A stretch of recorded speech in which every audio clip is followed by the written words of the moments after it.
Yo,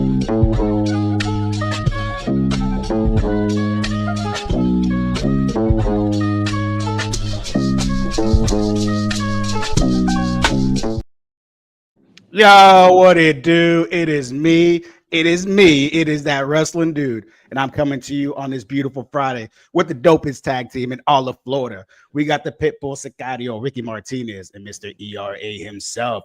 Ladies and gentlemen, the 5-star E.R.A. Welcome. What's up? What's going That's a on, great fellas? introduction, bro. I love it. I love it. It's Friday night, man. Tipsy. It is Friday night. What are you guys up to? Sipping. Tipsy as fuck. Yeah. It's Friday night. It's the night before a wrestling show. We're fighting for the tag titles tomorrow, so we're celebrating a little early, but it's not like being conceited. It's just being confident. That's how. No, it's more like being convinced. There you go. As you should, man. You guys are on a little undefeated streak so far this year, right? That's right. Because 2025 got a 5 on it, so that's how 5-star E.R.A do. Okay. You guys just came off a big win off of Better Together, right? And they've been killing it on any scene right now in Florida. Yeah, man, that's probably one of the best tag teams we've faced, man. They're amazing. They're amazing. I mean, they took us to the limit, but you know, that ain't us. You know, I don't want to toot our horn, but you know, toot. You know, I mean, Better Together. They're raw. They took us to the limit. I mean, CCW. They've thrown a lot of tag teams at us. South American Alliance, they're trying to throw different tag teams to slow us down, but they're finding out that you can't slow this train down, man. 5-star E.R.A, we're going to choo-choo through everybody, and we're going to choo-choo through those tag titles tomorrow night. We're excited. Yeah, we're taking it home tomorrow for sure. Tomorrow night, that's the Chileans, right? Yeah. Right. At Ariel Levy and Alan Martinez, South American Alliance. Bash at the Brew 50 at the Tank Brew in Miami for all those people down in South Florida. Got to go check out the new home of Bash at the Brew. Yo, it's the big 50. There's no better way to end it. We're us becoming champions, man. It's one hell of a venue.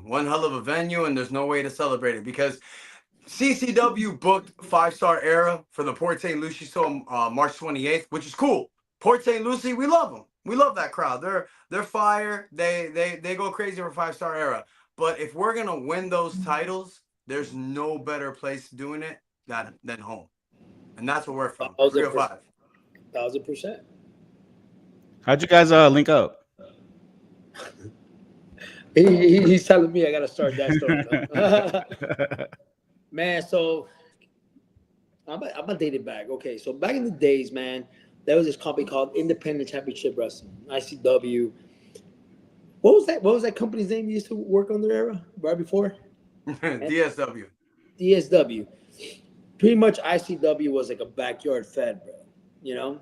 It was a bunch of untrained individuals coming together, and then there was DSW, there was NAW, there was a couple of companies that got together because the owner of ICW back in the days, George, he had the right idea. You know, he was doing the right stuff. Obviously, some guys weren't trained, but he had the right mentality when it came to business. So everybody just wanted to jump the wagon back into ICW. So we all got together, kind of like a merger. And, you know, he was part of DSW. I was part of ICW. And E.R.A was probably one of the top, world champion guys that we had at the time. I was always the tag champion, kind of like the cruiserweight champion. And E.R.A was always on top. I still consider E.R.A one of the best wrestlers there is around, and that's why I chose him as a tag champion. Just so I can put myself over, you know. I got with the best, you become the best. But pretty much that ICW thing kind of merged out, and everybody kind of sort of disappeared. And me and E.R.A were the only two that out of 40 guys that kind of stayed in the independent scene. So we were like, why not, dude? Let's just fucking do this. Let's travel. And we started getting bookings left and right with tag team. We started winning tag titles everywhere.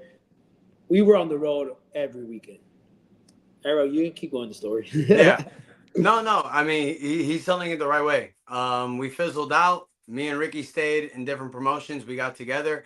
I became a family man. I had my first daughter, and Ricky just started hitting the road, doing the things by himself. He became Mr. Big Time with MLW. I was living in Orlando. Ricky was down here in 305, so we kind of drifted apart. But that's the thing when you're family, bro. it always becomes full circle. Like Ricky and me drifted apart, but back in like 2021, I got back to CCW, and then the same time Ricky got back to CCW. Then we were together in the same company. Ricky was doing him, I was doing me, but we would always kind of like come back together here or there. And right when I left MLW, you know, CCW had at the time didn't have a head trainer. So I called CCW. I was like, man, I don't mind helping out. But as soon as I said that, I was like, I called E.R.A. I was like, listen, this is what they're offering me. I'm gonna run the school for a bit, but I'm not gonna do anything without you. He's like, say less. So when you saw it, we were like two coaches running the show. You know what I mean? Then I needed to take a break for a bit, so E.R.A stayed. E.R.A stayed, and he kind of started working the shows. Gangrel at that time came over to CCW, so obviously, you know, he's got to take the head trainer position. Of course. I did my comeback. I came out of nowhere, and then me and E.R.A, like I did my singles run. E.R.A was tagging up with someone else, but that doesn't work, man. You know, like they just put two guys together. They worked, but not as good as me and him. And then all of a sudden, I just told E.R.A one day, I'm like, man, I'm getting old, bro. This single shit sucks. Like, that's literally how it happened. Like this single shit. I was trying to sucks, man. sugarcoat that shit. Yeah, like, you know, we can kind of go half and half on the bumps, bro. You know, Yeah. 50-50, and we can get over. And he was like, say less. So we just did this complete heel turn that ended up being one of the best storylines CCW ever had. And man, ever since then, we just like, yo, this shit's working. Like everybody's like, yo, these guys together, we're great singles wrestlers by all means. We do our job, but tag team is just on another level. Yeah, you know. And I don't think there's a better chemistry. I mean, I know there's certain tag teams out there that have been together for a while, but every tag team that's been together for that long, they always attribute it to one thing, and that's chemistry. And me and Ricky, we have a chemistry that's unlike anything that's seen in wrestling. And any great tag team can tell you that's what it is. The things that I'm not great at, Ricky's great at. The things that Ricky's not great at, I'm great at. We are the perfect yin. We're the perfect complementary, the perfect yin and yang.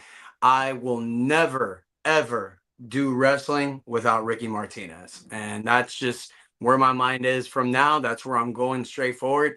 Like, I remember when I fractured my elbow and I came back to CCW, they were like, oh, we want you to do this and want you to do this by yourself. I'm like, no, if it's not with Ricky Martinez, I'm not doing it. Like, just, that's where I'm at right now. And it's the greatest run I had. 10 years ago, we had it. We were dominating the scene. We're back together again, and we are here to stay. And you can see it. Every show we're a part of, man, when 5-Star Era's out, whether they love us or they hate us, they're getting their money's worth. And that's just something I'm proud of. Man, you guys look good together. You guys look like money, man. I mean, I don't want to toot my horn, damn, bro. But I mean, you gassing a bro up. Thank you, brother. You guys been together over 10 years then? Mm-hmm. Damn, babies we started. Yeah, we started 20 years ago as kids in high school. Damn. We've been in the business exactly 20 years this year. Damn, I was thinking about the other day some story from like that, and I was like, damn, that was 20 years ago already. Time's a son of a bitch. Yeah. It really is, bro. 20 years ago was when Eddie Guerrero and Rey Mysterio were doing that storyline. I mean, I felt like we blinked and it was that long ago, man. Damn. Yeah, now the sun's bigger than they were. Right? Were you guys 5-Star Era since the get-go, or did you guys have a different name? No, we've always been 5-Star Era. I mean, we got something So different. The way that 5-Star Era came about was before I was Ricky Martinez, before MLW, I was always the 5-Star Superstar Max Stardom. And Era was E.R.A. Alexander III. So then we got the 5-Star, we got the Era, and then put 5-Star Era. Simple name, means a lot to us, came from the bottom. The Ricky Martinez came in when I was in MLW because they wanted me to work the SICARIO gimmick along with Selena and Low Key and stuff like that. And that was the game changer for me. They were like, when I went to 205 Live, like Triple H was like, what do you use, bro? And I was like, Max Stardom. He's like, it sounds like a fucking porn name, bro. I never thought about that shit. I'm like, yeah, bro. Yeah. And then he's like, man, use your real name. Work over the Hispanic gimmick. And I was like, yeah, man, why am I trying to be somebody I'm not, you know? Yeah. So the Pitbull, because obviously I guess I kind of look like a Pitbull, you know. And then I Pitbull agree. Sicario just stuck to it, and like now we have me being the short, stocky, mean dude, and then we have E.R.A who's always just himself, you know. It's just I'm a loud brass MFer, bro. yeah, so it just works, man, Yeah, because it is night and day. Max Stardom and Ricky Martinez are like night and day. When you look at the pictures, like holy fuck, like is that, how do you even know that's the same guy? Yep.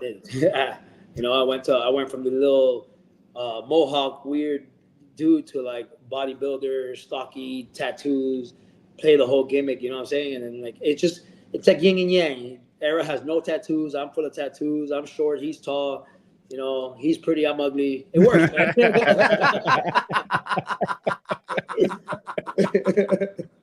Okay, this is my favorite night. Thank you. Well, what's I just been catching up on your stuff in MLW, man. Fun stuff, man, with Selena. I love the whole group, man.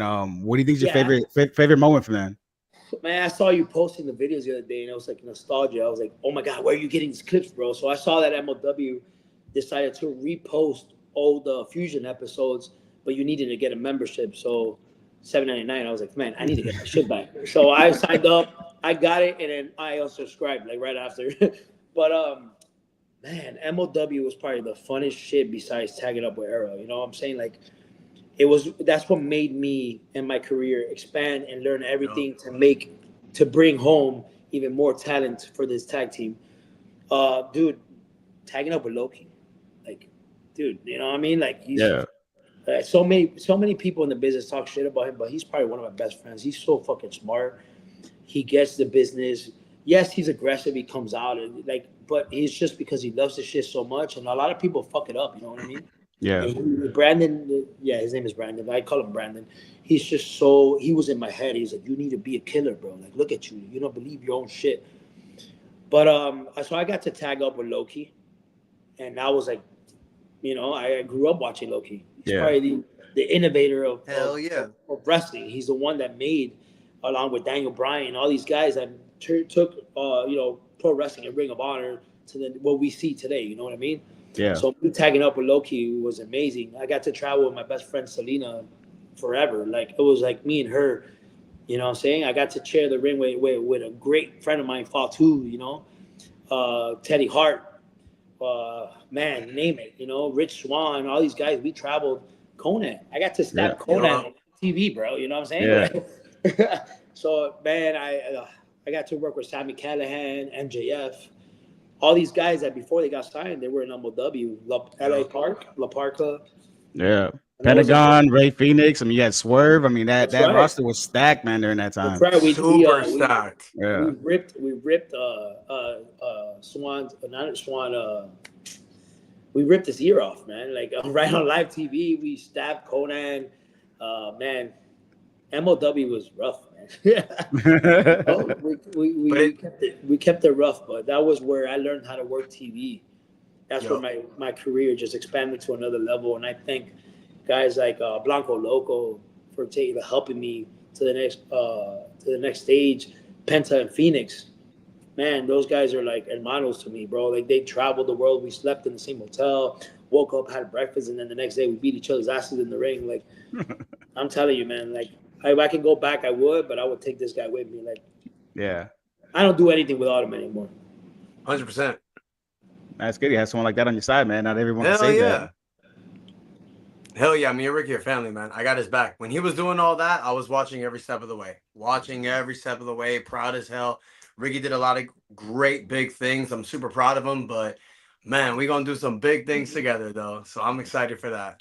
Yeah, like right when I got when me and MLW parted ways, I had a bad taste in my mouth for the business. The reason why MLW and me parted ways was because, I'll put it out there because not a lot of people know the story, but I was gonna ask too. Yeah, so MLW gives me a call and they're like, hey, listen, we know that you have a Frank Goodman show up in Orlando. So I accidentally double booked myself in Orlando for USA Pro or USWA Pro. I can't remember now. But it was ran by Frank Goodman. And then that same night, MLW was going to run in Orlando. So I was like, by all means, I'm under MLW contract. I cannot do USWA, right? So I called Frank and I'm like, hey, I'm sorry, you know, I'm on the contract. He's like, bro, I get it. Yeah. You know, like he was real good about it. Good friend of mine. He's like, next show, man. We got a million shows. So I tell MLWA, we're good to go. I'm sorry. Frank calls me back like about a week later. He's like, dude, listen to me.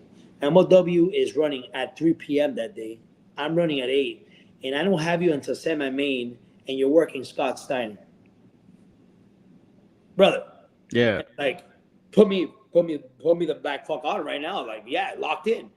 He's like, yeah, and by all means, do me a favor and bring Teddy Hart and Fatu with you because I'm using them too while they're in town. I'm like, say less.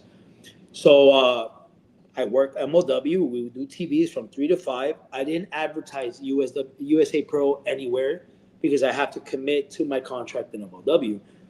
Right after the show finishes, I grab Fatu, I grab Teddy Hart, and we head up. The other show was like maybe 25 minutes away. We're in gear already. We drive over.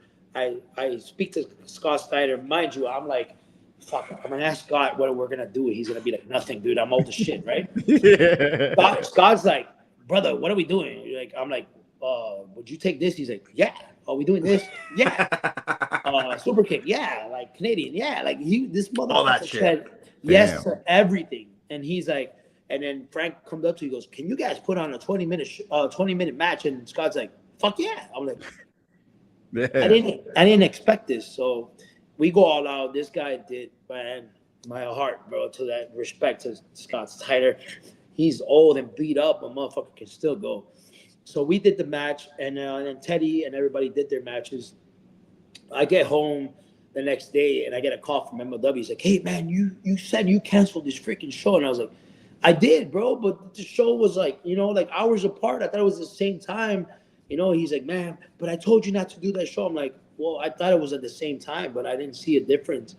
He's like, man, you know, all this bullshit. He's like, you know, we're going to have to let you go. And I was like, well, then fuck it then, dude. Like, you know, like by all means, fucking let me go. Like, they let me go. They let me and Teddy Hart go, but they didn't let go of Fatu because he was the world champion. And they know they needed Fatu. Yeah. So that was the storyline between MLW. Do I regret it? No. You know, like it was the best time of my life, but the storyline was already going downhill anyways. Yeah. Because they were fucking everything up, made no sense. And I don't regret it because I got to work Scott Steiner, who's a legend. I don't regret it to this day. But, you know, that put a really bad taste in my balls in the business. And that's when I took a break. Like, I was like, man, screw this.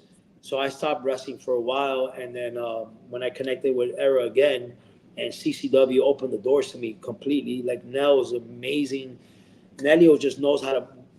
There's no locker room like CCW. This is the closest thing to a WWE, AEW locker room that is not a big show. It's the same guys every locker room. We run 4 through 8 shows a month. Yeah. It took a few years, but I kept poking this motherfucker. I'm like, when we gonna do this, bro? When we go back together? Come on. And like I was like, I don't give a shit about this no more. But as soon as we started tagging up and I started feeling it, like feeling his energy, he started feeling out of mine. I was like, all right, let's buy new gear. Let's fucking do this. Let's dye our hair the same. Let's go. And it's just like, and then we just got better. I'm like, okay, I'm back. Yeah. You know? It would have been sooner. We would have been having this conversation about a year and a half ago. We came back together. Our first match was May of 2023. We had a great tag match against Skits and some other guy. It was in the CCW school. And I'm like, all right, we're back together. 5-star era. Then a week later, Bash at the Brew, we wrestled Jack Talos and Daisy Kill. We do our signature tag move where I am opening up the top rope, standing on the middle rope. Ricky does a dive between my legs. Jack Talos catches him. I do a moonsault to the outside. They were supposed to catch me, but instead I bounce off Ricky. I go elbow first to the ground. Shattered the bone in my elbow. Fractured it completely. Out for 6 months. Our first big match back together. I get injured. So it's like, of course. Here's the swerve. Like 6 months later, he comes back. That same night that he got hurt. No, that was your other injury. No, that was the year before. I'm talking about the tag match. No, I get injured. That's my gimmick. That's my gimmick, apparently. But this first one was not my fault. I took a double hip toss, and Cha-Cha was not in the right spot, and I got dinked right on the ground, right before Ricky's match, who's main eventing. So I took a hip toss, and instead of taking a correct hip toss, the guy doesn't give me the right arm. I freaking dive head first, bust my shoulder, pop it completely out of socket, and Ricky's the first one who dives in the ring. Yeah, I didn't think about it twice, man. I just went No, to the ring, it's not story nothing. Ricky dives in the ring, ambulance comes, they take me out. Ricky has to get the crowd on the right mindset because he has the next match. So I go to the locker room, and like the owner of CCW, he's like, "Hey, you don't have to go through this, man. We can finish the show now." I'm like, "Man, me knowing my partner, if I do that, No. he's gonna call me a pussy for the rest of my life." I get so mad. If I found out he didn't do the match, I'd call him a bitch all night. So he's like, so how do you? What do you? The crowd is dead silent. You know, like he's crying. I'm like in tears. I'm like, fuck. Like every time we come back, something happens, and Nell is like, here's the mic. Go out there and just wake these motherfuckers up. So I just cut a promo like from the heart. I was like, man, you know, the hardest thing was to see my best friend just get hurt. But like I'm the main event. He would get mad if I don't do this. Like, let's do this for him. Like I'm winning the world title now, you know? Yeah. Obviously they didn't win because rest in peace, Kevin Sullivan that night, he punched me in the face by mistake and it cost me the match. You know, but and then that started the whole tag team thing where he was hurt, but he would come out with me and manage me here and there. And then a year later, like 6 months later, he comes back from injury and he decides that he wants to retire. You know, he's like, "Ah, man, I'm injury prone, bro. I got kids now. Like, it's not the same. I'm gonna retire." And I'm like, "You sure about this?" He goes out there, cuts a promo. You know, so at the time, me, him, and Domino were about like best friends. We got the Cuban connection going on, and we just run out there. We give him a hug, and like all of a sudden, E.R.A just super kicks Domino out of nowhere. And I'm like, dude, I'm fucking freaking out in the middle of the ring. Like, what do you mean? E.R.A goes to leave. He takes out his sling. And I'm like, oh, what the fuck? You fucking asshole, dude. Like, we love you. What the fuck? But I'm like. But it's like we look at each other and we look at this connection. Yeah. So I look at him right in the eyes and I'm like, you're my best friend, bro. I got to do it. And I just shit out of Domino. And I'm like, I got your back, brother. And then from there, we turned heel. And that by far, care what nobody says. I mean, we got an award for it. We got the best storyline, best feud of the year. Domino's career, like he tells it to this day, like his career went from here to like 1,000. Yeah. It was just, and then finally we ended up with the street fight that you posted. You know, with bro, we had about 850 fans that night. You know, there was no belts. It was just that feud. You know what I mean? Like it was just downright dirty. Fans where his mom was involved. The fans hated me. I got in a fight with like two fans that threw a beer at me. they threw garbage in the ring, and I was like, I went from the biggest baby of the company, Mr. 305, to like passing on the torch for Domino to be Mr. 305, and you know it was just, man, CCW just went from here to there with that story, you know, and now like wherever we were.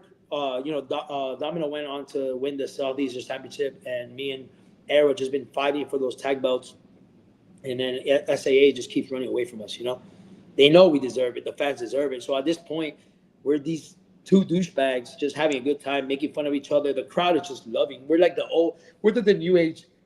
Excuse me, the new age DX. You know, we just do a bunch of dumb shit. The crowd is like, I love these guys. They start cheering us, and now it's just like we're just these tweeners. Yeah. And, oh man, it's just working. It's working. Yeah. We're having fun. The crowd is like, these guys deserve the goddamn belts, you know? Yeah. At this point, I'm like, E.R.A, dude, we fucking deserve this shit, man. We're like, we wrestled better together. We're like, did you hear that? Like, we got like 3. This is awesome chance. Like, I'm like, oh, I'm feeling it again, bro. Like I haven't felt that since MLW, bro. Like I'm having the best time of my life, and I'm 37. You know. Yeah. No, that's dope. That's dope. CCW's home. CCW's home, and this is where we have fun. And this is where we tell stories. This is where we have the best matches, but this is also where we rekindle the love for the business. And I guess this whole story that we've told for the last 25 minutes is to let people know that there's one goal. All the fun that we're having, all the laughs that we give, all the hearts that we fill, all the sincerity that we provide. There's one goal, and that is to get those red, gold, beautiful black design titles around these waists because for years we've gone through ups and downs, injuries, setbacks, heartbreaks, and we've told these stories because we hope that everybody that's listening understands that we are people just like everyone else, and we go through ups and downs and we go through everything, but at the end of the day we focus on one thing, and that is to live in the present, to move forward and get what we want. And for everyone it's different. It's a raise, it's a promotion, it's to provide your children with stability, it's to provide your wife or your husband with stability, or your partner. For the 5-star era, it is to get those red gold with beautiful black design titles around our waists. And for us, it's not only for us, it's for Lila, Maya, my daughter, Jackson, Ricky's son. It is to show them what Mamba mentality, what focusing and being your best self is all about.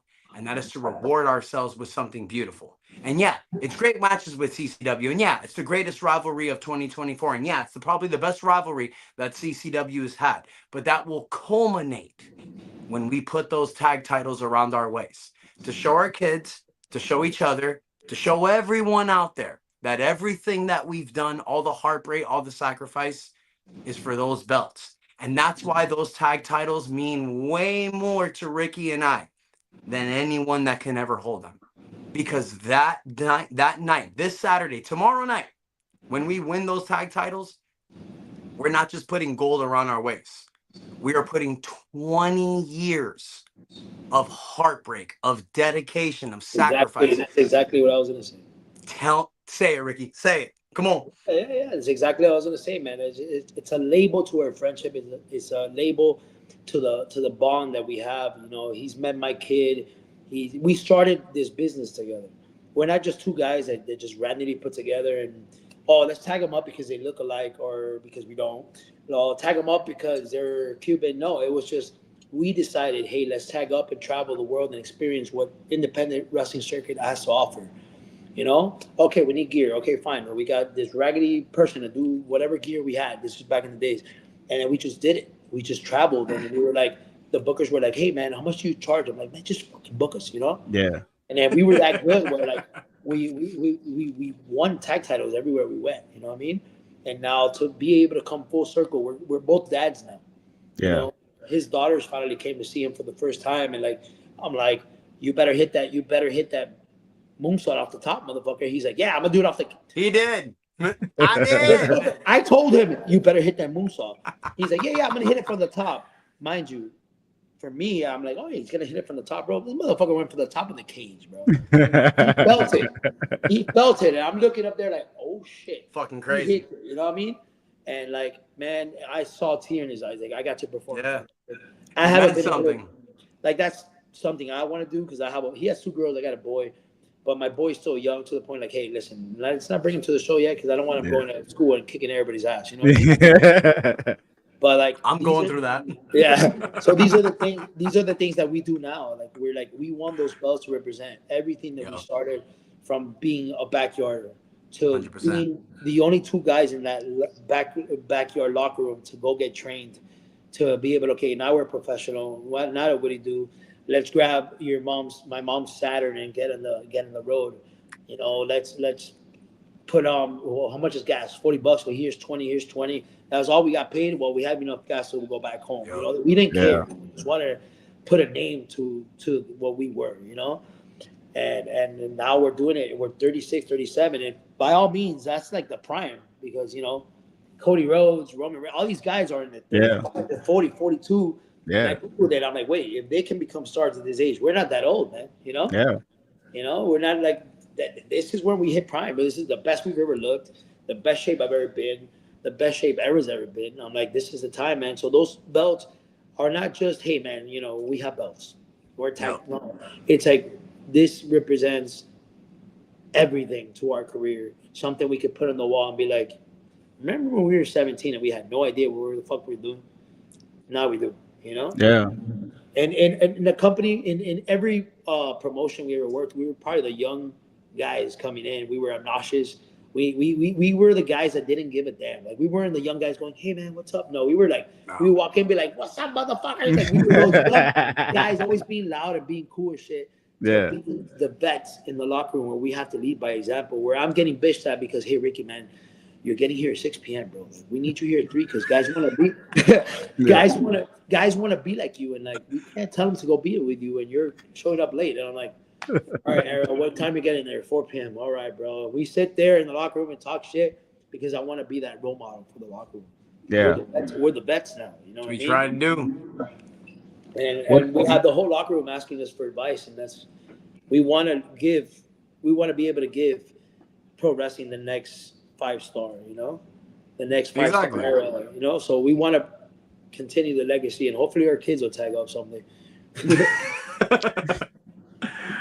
What is it about wrestling, man, that you're willing to put that last $3 in your gas tank and drive fucking 100 miles to put on to not get paid just to be booked on a show like that, or to smash your fucking elbow and work your ass off to come back 6 months later?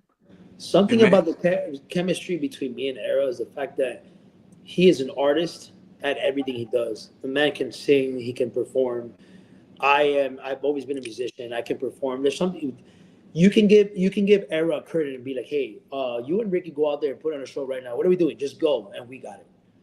We love performing. We love to do it. But pro wrestling gives you something that I don't think a lot of things in life can. It is like, hey, for a good 20 to 25 minutes, go pretend to be somebody you're not. Yep. Get away from reality and go out there and forget all your bills. Forget what you have to do on a regular day basis.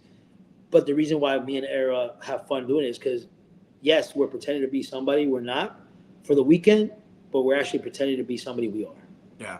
You know? It allows you to get away. I mean, everybody has that thing in their lives that allows them to separate and allows them to distance themselves from reality. And we all have that.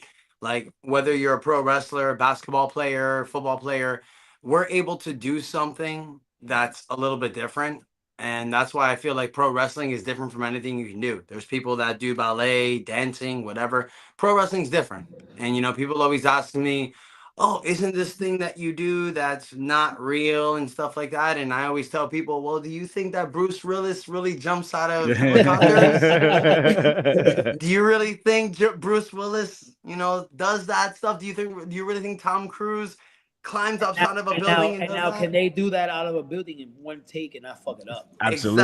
Exactly. You see, we are live stuntmen, but we're actors at the same time. And adrenaline is one hell of a drug that you can never get out of. I don't care. There's so many addictions in this world that people talk about, but adrenaline is one of those addictions that is the most safest, natural, amazing addictions that you can have. And it's not just wrestling, it's anything that you do in front of a live crowd, I feel like. I've played basketball, I've played football, I've done musical performances, I performed in front of thousands of people, like in MTV, and I've done, like Ricky's done MLW. Me and Ricky have both done WWE and AEW, and there is no greater feeling than when the adrenaline courses through your body and just takes control. And I've had that in every aspect of my life when it comes to performing, and there is nothing greater than professional wrestling.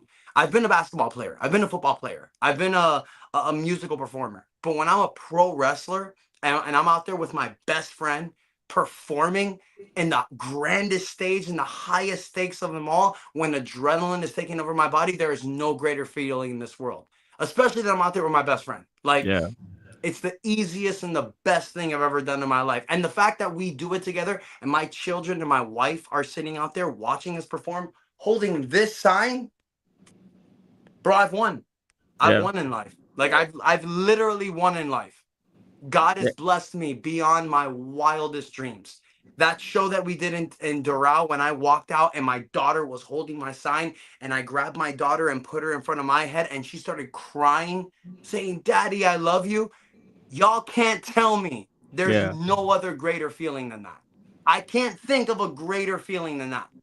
Except winning the CCW tag titles in front of my kids. There's only one greater feeling that I think is bigger than that, and that is holding championship in front of my wife and my children. And that's what I'm setting to do tomorrow night. Ariel Levy, Alan Martinez, you have no idea the level of fuck that's about to rain down on y'all tomorrow. Y'all have no idea the level of fuck I'm about to bring tomorrow night. Because, yo, tomorrow night, I'm fulfilling a dream. That's what it is. I don't know when this is airing. I know it's live. Cool. Tomorrow night, 5-star Era about to bust some ass. And Ariel Levy, you guys are going to be the recipient of this cans. Telling you now, right now.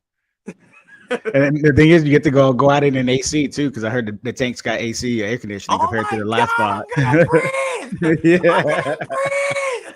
Y'all have no idea. Yeah. I'd be old brew. I'd be dead before I go out there. Yeah. Tomorrow night, I'm gonna have wind. Dude, I'm lacing up my boots in the locker room 3 hours before, and I'm busted up like sweating. You know? Yeah. Nah. Before I walk out there in the old brew, I'm like, nah, I can't do this. Adrenaline take over. Yeah, same thing when we do tripping animals. Like it's hot in there, you know. But man, you know what's the crazy part about being hot? Like these fans do not leave, dude. Yeah. Like, CCW fan base is so addicted to our work that they stick from beginning to end. They take their shirts off. Like girls are in like their sport, like bras. Like it's like they make us work. They make us work. By all means, these breweries are making money on all these liquor. Like these people are like beer. Yeah. Like, do you motherfuckers turn off the AC on purpose? They could go, you know? But it works. Yeah. I was in Tampa for Havoc and Hayes like May, June, and oh my god, it was fucking blazing in there. Oh. Man. Lucky you guys didn't be there, but it's still like, speaking of Tampa and Havoc and Hayes, so like E.R.A couldn't make it last month, and they booked me against Rich Swann. So I'm like, fuck, man, you know, like I got a singles match in Tampa in this heat. Like I haven't done a singles in like 6 months, bro. Like fuck. So I'm telling E.R.A, dude, you sure you can't make it, bro? I work with the Miami Heat. No. Like not only do I have a singles, but this is Rich Swann. Like I gotta put in work, bro. He's like, bro, I love you, man, but you know, like Miami Heat. I'm like, all right, bro. So I'm on the road. I'm on the road with the boys, and I'm like, oh shit. But dude, by all means, like Rich Swann is the fucking man. Like we tore it up. Like I felt no heat till that the bell rung, and it was like match is over. I'm like, okay, I feel it. You know? Like man. Speaking of Rich Swann, March 8th, Tampa, Florida. Rich Swann, Chris Farrell versus the 5-star Era tag match, Tampa, Florida. You guys got to be there because that's gonna be one hell of a match. I wrestled Rich. You know, it was one of the best matches I've had in my career. You know, I've had a few, but like they're top 20. Like he's up there. And that's one of my bucket lists. I've always wanted to work with Swann, and I got to do it now. And you know, it was a great match. He beat me, but you know, I got to be that douchebag SICARIO, and I super kicked him right after the show. Chris comes out for the save, and that sets up for the tag team. So I told E.R.A, you're not escaping from Tampa again, motherfucker. No. I work, guys. By the way, I do a podcast, Miami Heat Talk, on YouTube. We're hitting 6,000 subscribers. Thank you. But I work with the Miami Heat. Yes. And go Magic. No, screw the Magic. No. Number one in the Southeast, baby. Shut up. We're tied. We're not number one when you're tied. Look at the backdrop, okay? Look at these. Do the Magic have a title? No, we don't. No, we don't. No, okay, just read them and wait, bro. Read. The Magic suck. You had LeBron, and then you had Shaq. So I'll let you have it. You let go of Shaq. That's your fault. You guys let go of Shaq. We won a title, and that's your fault. Yep.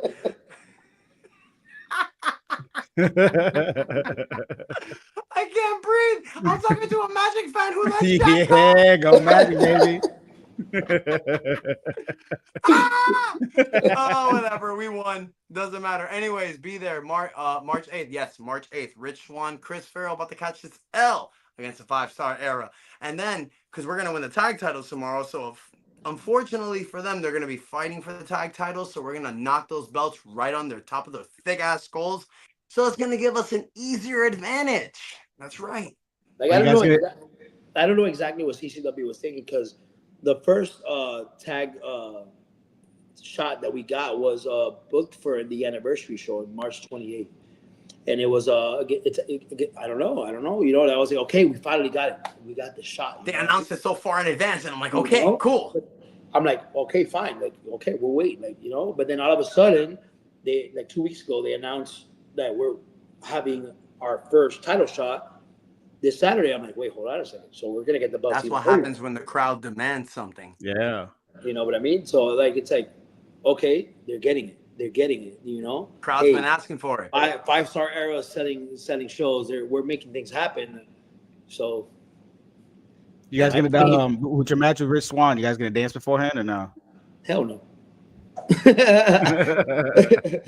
Not Straight to all night business. long. Straight Not to all night business. long. Straight to business. Straight to business. No, I'm gonna let Rich Swann do all the dancing. When he's done dancing, he Fucker, can catch these have you hands. seen his entrance? That's 30 minutes of no. Yo, for real, I'm gonna let him blow himself up in that entrance. Like you don't get it. Like I come out first. I'm in the ring. I'm waiting for him. This whole first of all, this song has about 1:20 intro. He hasn't even hit curtain. He comes out, walks the whole entire crowd. Then comes in. All night long. It's over. It's over. It's over. Whatever. You know what? He can dance all he wants, and that song is pretty catchy. I'm not gonna lie, it's a pretty nice song. But anyways, when that bell rings, he won't have to catch these hands. that's a fact, bro. You can dance, you can bob and weave all you want. It's cute. It's nice. And don't get me wrong, I respect Rich Swann. I love him. He's my oos. I love a dude. He's a good boy. But here's the problem, and Better Together found this out. People see me one way backstage. You my boy. I love you. But when you in the ring with me, and the second that bell rings, it's business. if you're not Ricky Martinez, I'm going to bust your ass. Like it's literally that simple. The way that when the bell rings, think LeBron James, game 6 against the Boston Celtics. Think Michael Jordan, flu game 97 against the Jazz. I'm a huge sports fan. You can see behind me. The moment that bell rings, I got Mamba mentality. God rest his soul. Kobe Bryant. I live by Kobe Bryant's mindset. Mamba mentality every day. And I do not care who you are. If your name is not Ricky Martinez, if you're in that ring with me when the bell rings, my foot is going in lodge so deep in your asshole. Like, you're going to be flossing your teeth with my shoelaces by the end of the year. Like, it's just the mindset I have. I don't care what your name is. Meadow, Ariel Levy, Alan Martinez, Domino. Fuck Domino. Like, anyone else, I'm gonna bust your ass. Like, I don't care. I really don't care. Until I get those tag titles around my waist, I ain't happy. And when I get those tag titles around my waist, you people think I'm gonna settle and be complacent? No, I'm still ain't gonna be happy. Because once we win the tag titles, it's gonna be the greatest tag team run of all time. We're thinking Roman Reigns level tag team title run. Bob Backlund, Hulk Hogan, Bruno Sammartino. That is what 5-Star Era is trying to get. That's the level we want to get. It's not only winning the belts. Obviously, being a champion comes with a lot of pressure. And then we have all these tag teams, all these guys that want the same, are as hungry as we are. You know what I mean? But like I said before, this is 20 years of friendship. This is 20 years of family. We created this thing 20 years. This is a machine. 100%. You know, so we want the belts and we're gonna get the belts, but then take it from us now. Now we have it, take it from us, and that's like nearly impossible.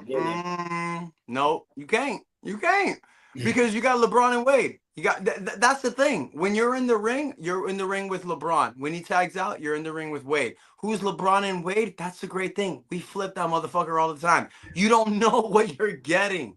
You don't know what you're getting. You don't have Jordan and Pippen. You don't have Pau Gasol and Kobe Bryant. You have LeBron and Wade.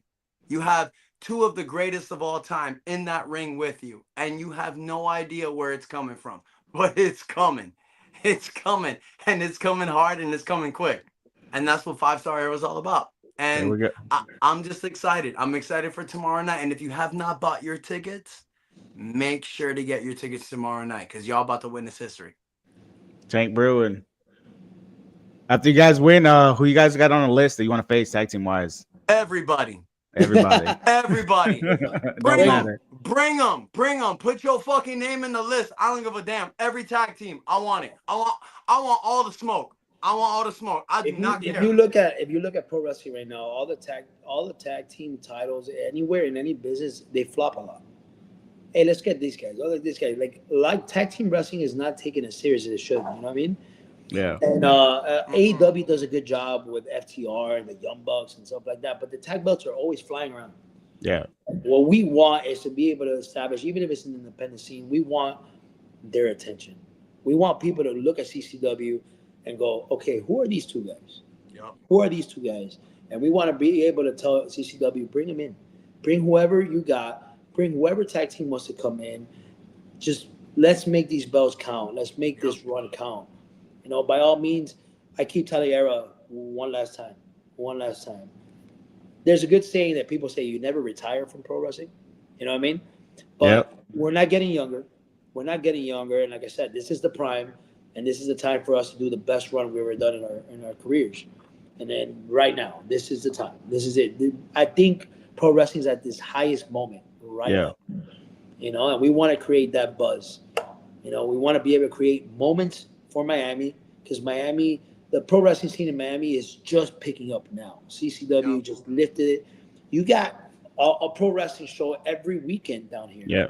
You know, you got 3 weekends that never existed. Nope. You know? And then you got Tampa, then you got Kissimmee, you got Florida, you know what I mean? And, you know. We dominate the state. There's a reason why we're called the last territory. There's a reason why.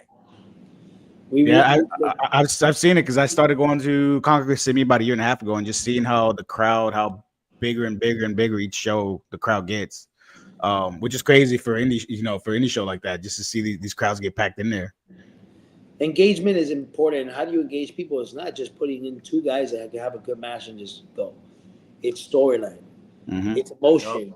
And that's something that me and E.R.A do very well. Like, you will feel, even if you're not a wrestling fan and they're inviting their auntie or their best friend, they stay. And that's what CCW is about. That's when we have meetings, when production comes together. It's how can we engage that one wrestling fan who's going to tell their friends, hey, come with me today. And then that person becomes a wrestling fan and decides to come back because they just liked 5-Star E.R.A, they liked Ricky, they liked E.R.A, they liked Ozzy, they liked Skits.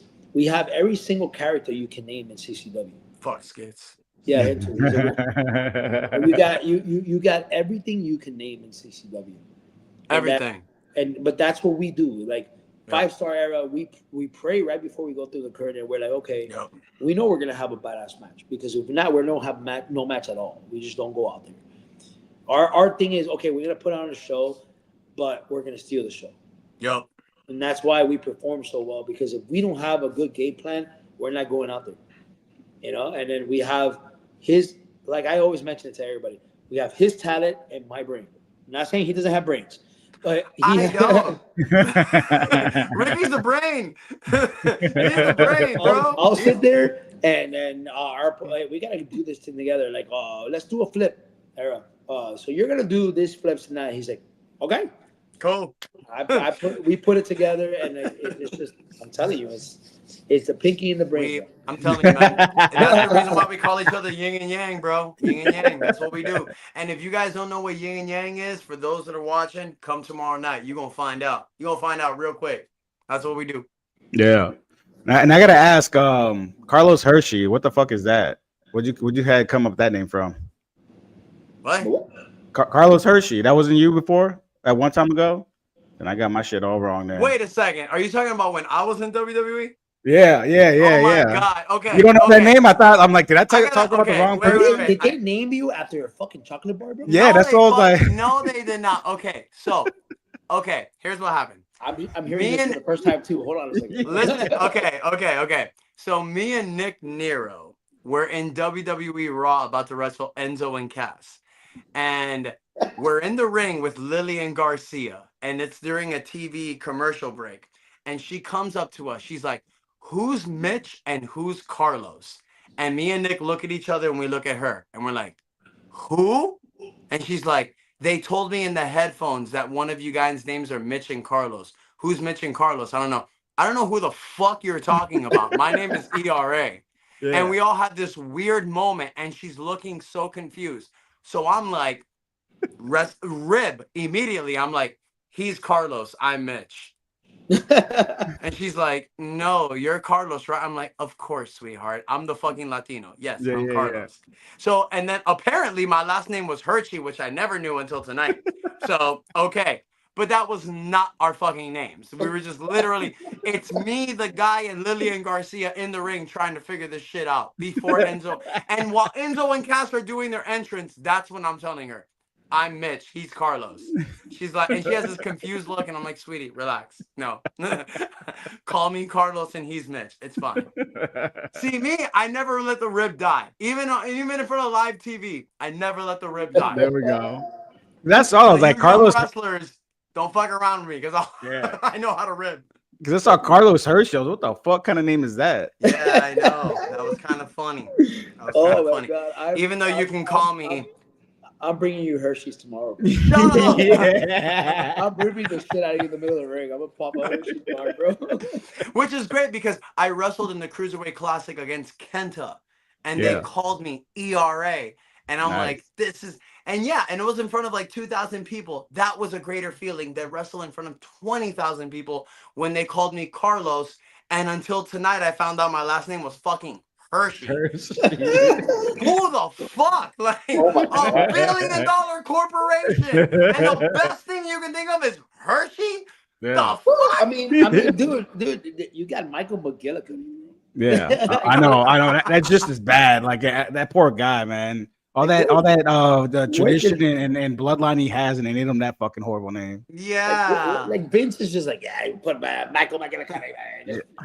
Like, what? Hey, leave Vince alone. He came up with Joint the Clown. Yeah. He likes to shit on head supposedly too. So don't do that. No, canceled. You can't do that. Canceled.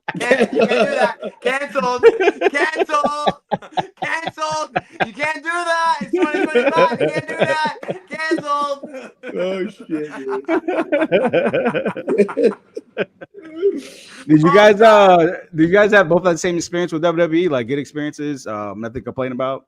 I'm not trying to get you to talk shit about it. I'm just curious if I guess that next question. I won't bash, but I've had a few funny ass experiences in WWE. I'll say this: Jay and Jimmy Uso, they're my boys for life. Every time I go to WWE, they're the greatest guys in the world.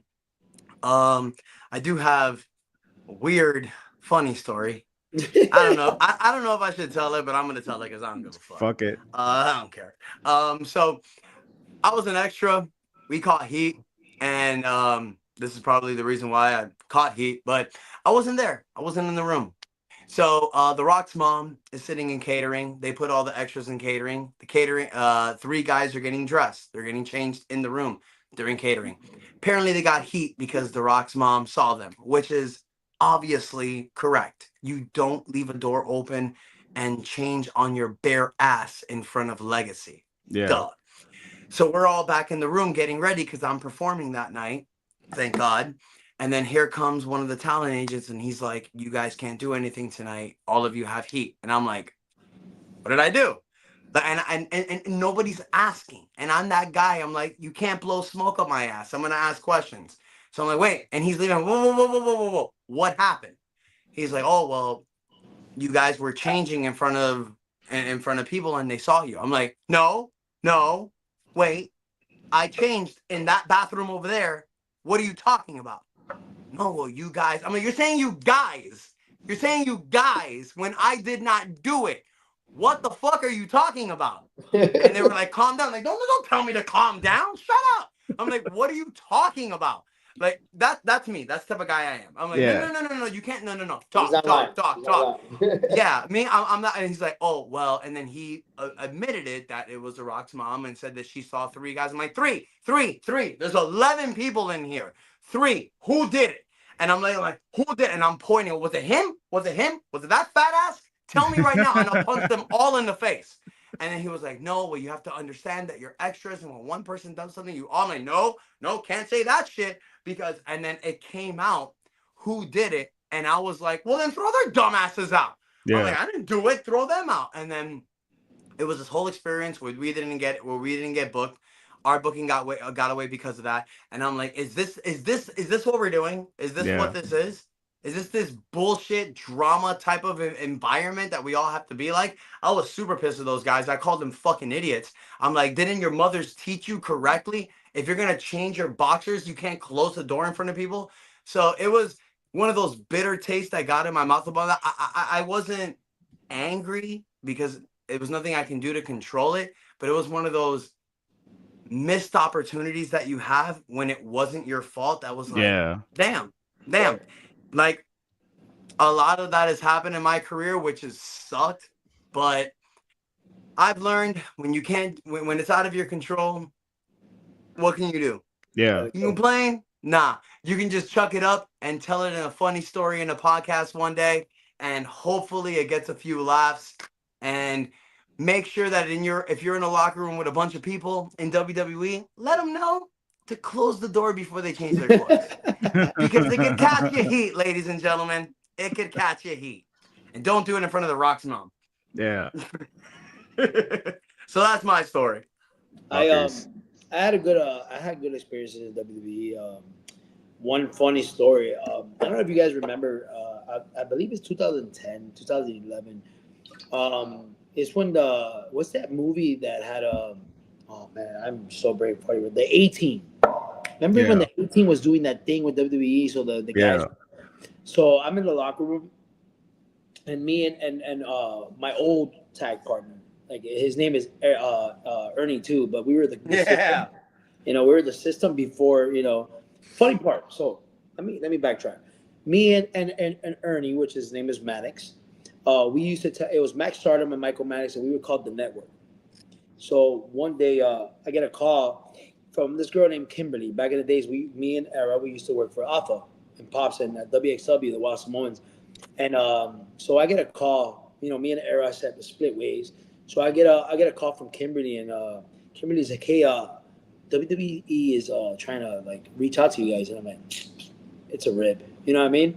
But he's like, "No, this is legit." And I'm like, "Okay, why would they call you?" And like, "No, they called Pops, and Pops told me to find you. They want to talk to you guys." I'm like, "Okay, give them my number," So I look at my phone and it says WWE in the time. Like, this is the biggest fucking rib there is, right? So I pick up the phone and I hear, "Yeah, man, this is Ricky," and it was John Laurinaitis at the time, And I'm like, "Dude, anybody can do his fucking voice. Like, by all means, that's the easiest voice to impersonate, right?" But he's like, "Hey, man, look, let me you own the rights to the name the network," and I was like, "Nope,"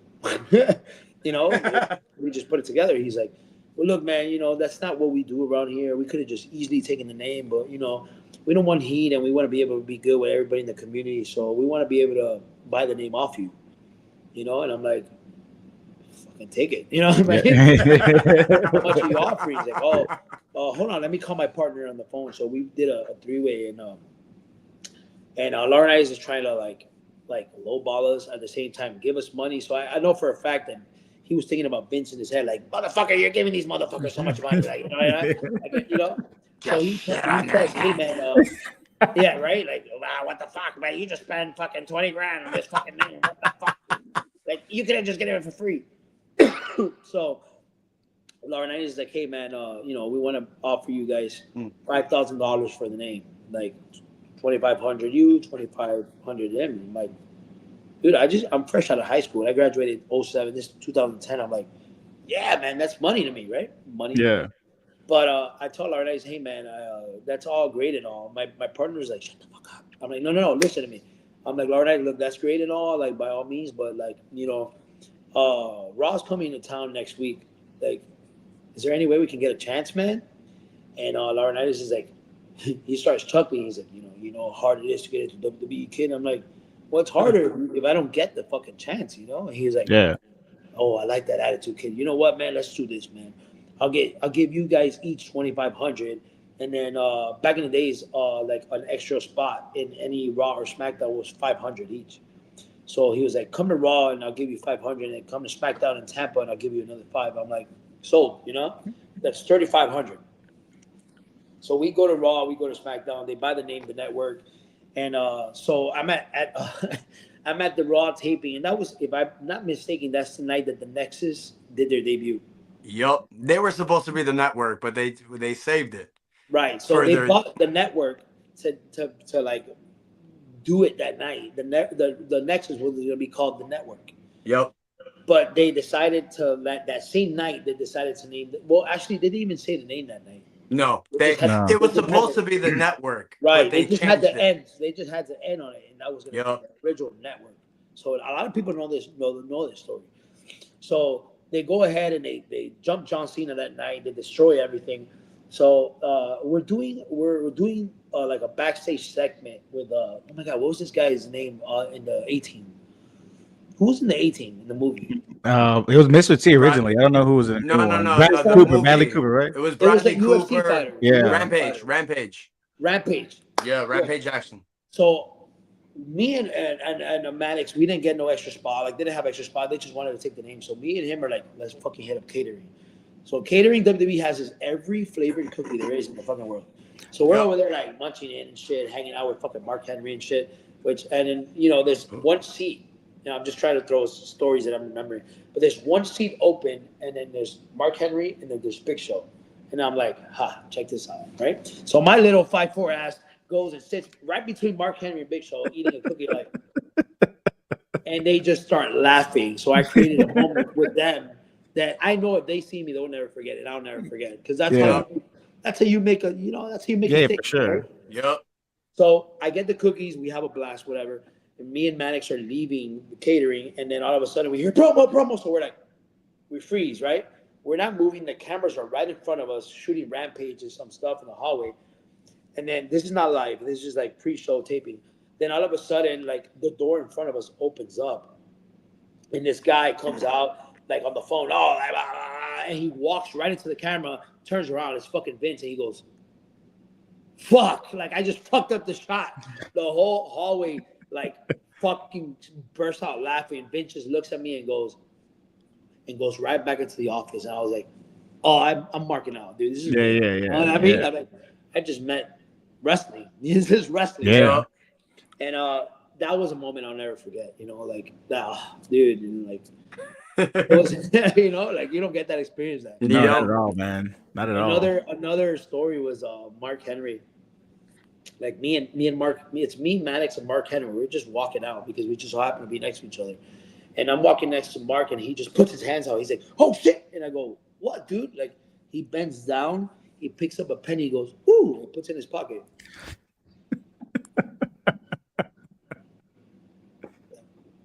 Bro, epic, bro. Like, we're in the locker room, and we're the Nexus is sitting there. So we have Bryan Danielson. Like these guys are in the extra. They're not even part of the locker room officially. They just have us all in a hallway sitting down, and Bryan Danielson or Daniel Bryan is sitting next to us. He opens up his book bag and he goes like this, and he picks up the biggest jar of peanut butter I've ever seen in my goddamn life. It was like this, bro.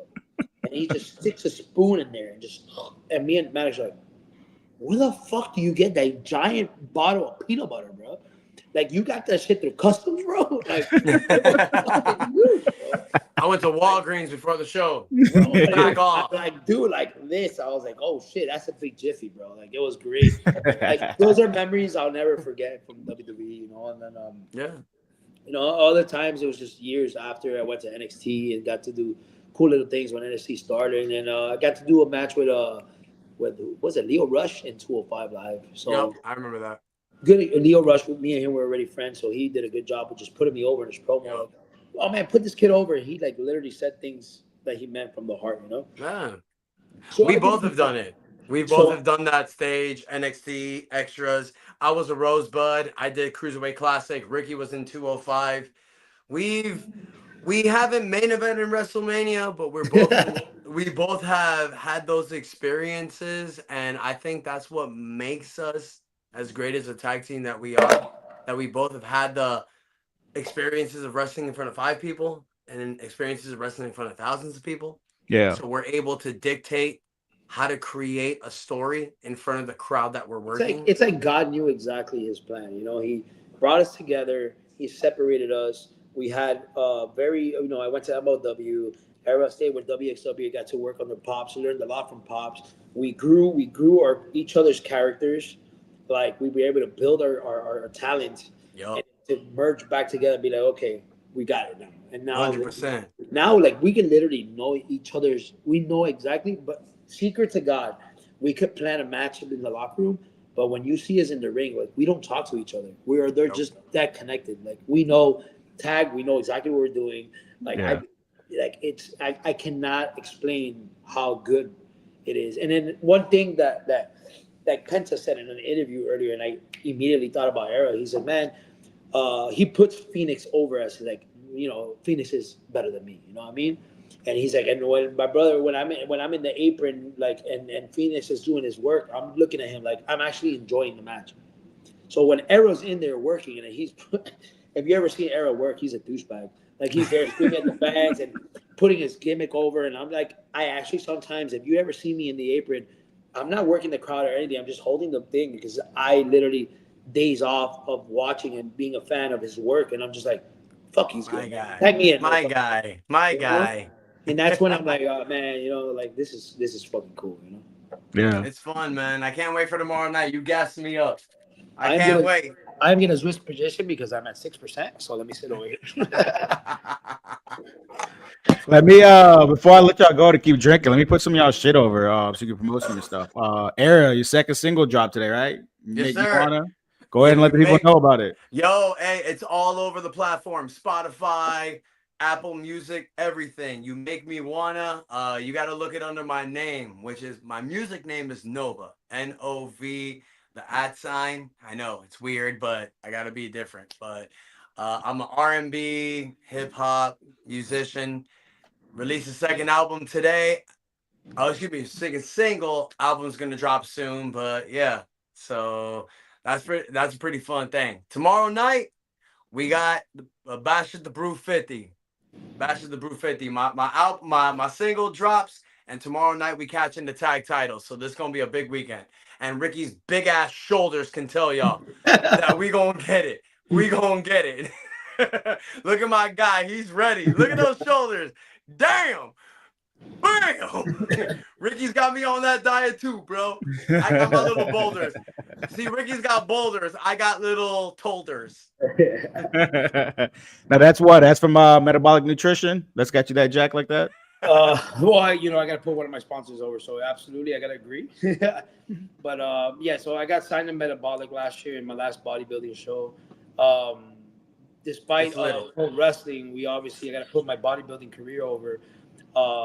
Monday through Friday during daytime, I am a full-time personal trainer. This is what I do. I got about 25 to 30 clients that I help on a daily basis. It's not work when you love it. You know what I mean? I love what I do. I love being able to help people reach their fitness goals, and I'm a firm believer that if you stay in the gym and you get your fitness goals on track, your life is like a domino effect. You feel healthy, you look good, you're gonna make more money, you're gonna succeed in everything because your confidence goes up. So everything is just boom, boom, boom. And I became a firm believer when I put my body. You saw my evolution. So I went from Max Sharp to Ricky to this buff guy. I always was a fan of bodybuilding, so I decided, hey, let me give this a try. I won my first competition. So pro wrestling and bodybuilding is what I'm doing now. So there's times where I'm prepping for competition, and everyone's like, "Oh no, dude, I got this.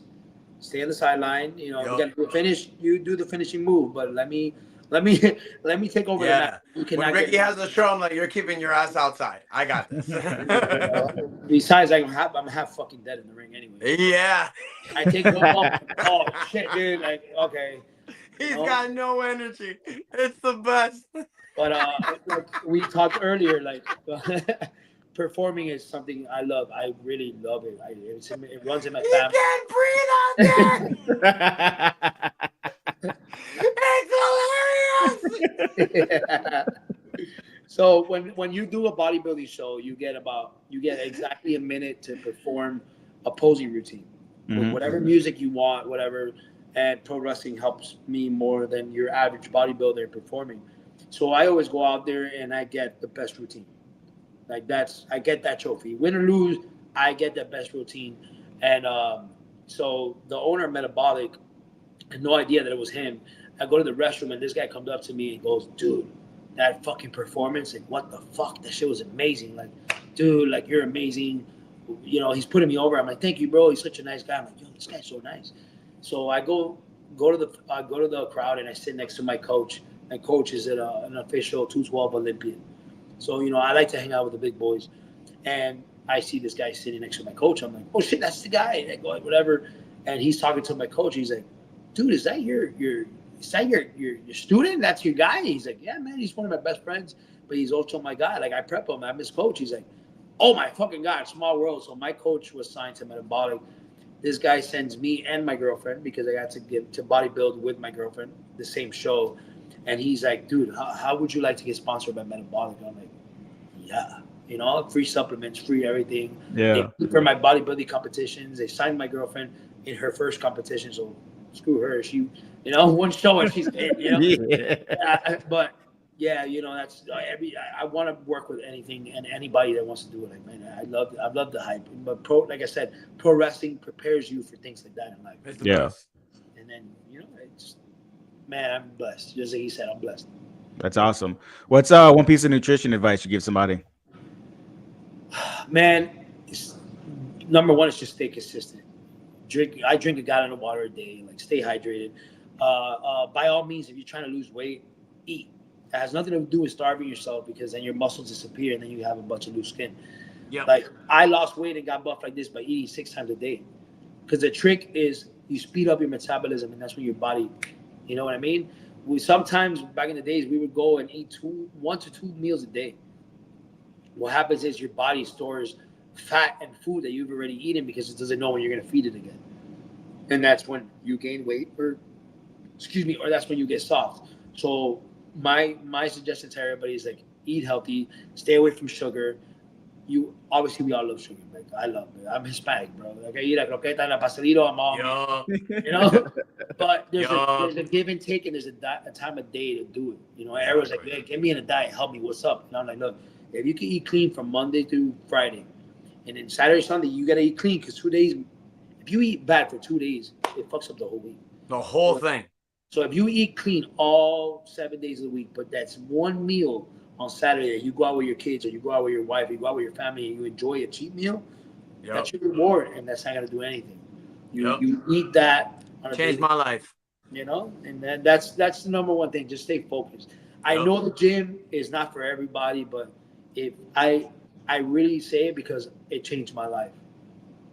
Do it. Just try it. Good. 100%. Just like dedication, consistency. That's it. Stay focused and just keep going. Just keep going at it. You go every day, it's gonna change. You know. Yeah. There we go. You heard it there. Last question for you, E.R.A. When you climbed up to that top of the cage with that moonsault, when you get up there, did you were like, "Fuck, what am I doing up here?" Or you were already up there like, "Fuck, we going through with this"?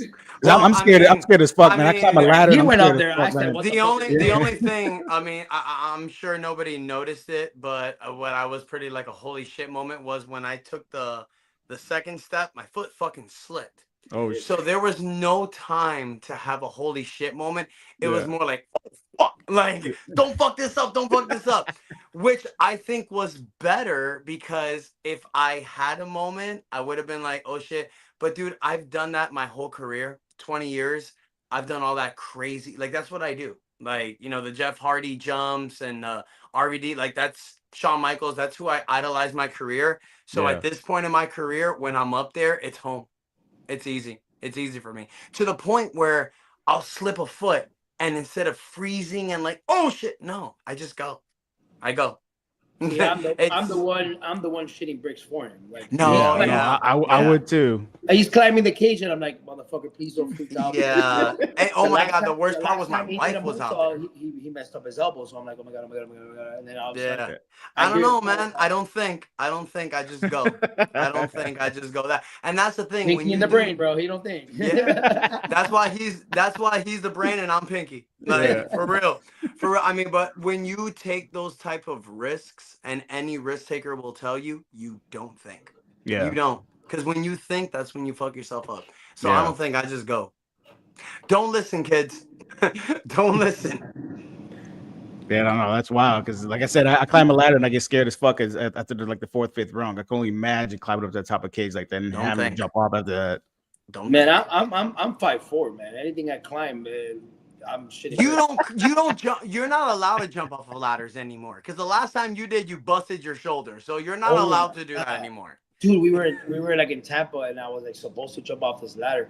If you're gonna jump off the ladder, what happens? A referee or your partner holds the ladder from the bottom. Nobody held this fucking ladder. So when I jumped, obviously the ladder moves. I went straight down on the top rope, but we finished the match. Tore his shoulder. His shoulder in the beginning of the match. He's not allowed to jump off of ladders anymore. No. We finished the match. You're not allowed to jump off of ladders anymore, Ricky. I don't care. I don't care what the pay is. No. That's good. Make him do it then. Yeah, that's what I do. I'll do it. That's what I do. Hey, man, we gotta do. And that's enough said.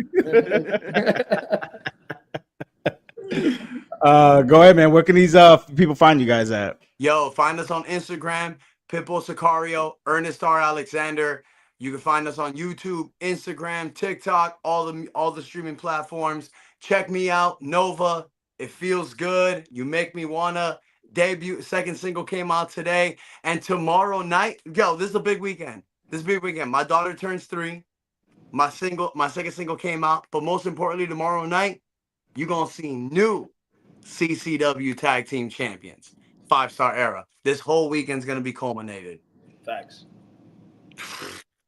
That's enough said. That's enough said. Before I even end it, like, obviously we're pro wrestlers and we're trying to put this business over, but I really want to take the time to thank guys like you, because you take the time to interview guys like us, gives us something to do where we're home, not in the ring, be able to tell stories that we don't. Like guys like you that bring this business to life outside the ring and the locker room and the actual lights. This is what keeps wrestling alive, being able to connect with you, connect with each other, reminisce. Shows our personality.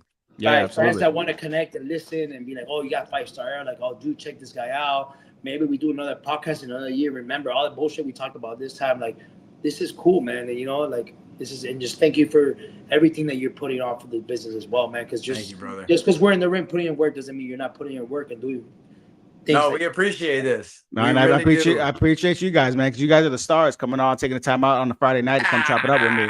Come on. It was such a good time. This was such a good time. I'm sober as shit now. I'm not. I've been going. I'll see you tomorrow night, Ricky.